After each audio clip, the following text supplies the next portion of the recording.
Now we saw that the properties of straightness can be associated with an inertial particle roll line. And now that we know there's no inertia and there's always a gravity field around, we were looking around, so what is the straightest line?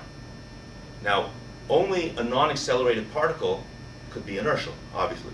How do you know that you're accelerated? Usually you feel inertial forces. So anybody that feels inertial forces cannot be an arbiter of what is a straight line in space plus time. Because if you're feeling inertial forces, that means you're accelerated, it means your world line is curved, you are not straight. You can't determine what is a straight line.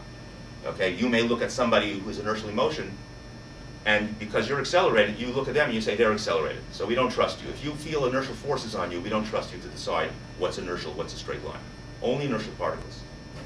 What about a stationary particle? So before we said a stationary particle has a straight line in space plus time, a straight world line.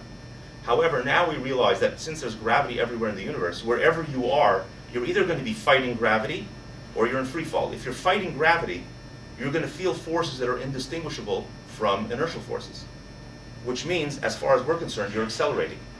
Even though you think you're stationary, the very fact that you're fighting gravity, to us, is physically indistinguishable from being in accelerated motion, and therefore we cannot accept you as an arbiter of what is straight in space plus time. Your world line to us is not straight. You may draw it straight because you say I'm not accelerated, but we don't accept that. We say you are accelerated because you're feeling those forces. And then you say, well, it's not really good, it's only gravity. We say, well, you can't tell the difference between them. Don't tell me that it's gravity and it's not. Gravity is just, it's the same thing like an inertial force. However, when we're in a free fall frame, we don't feel those inertial forces. So paradoxically, when you're standing still in gravity, you're accelerated. Okay? You get that? When you're standing still, you're accelerated because you're feeling these inertial forces.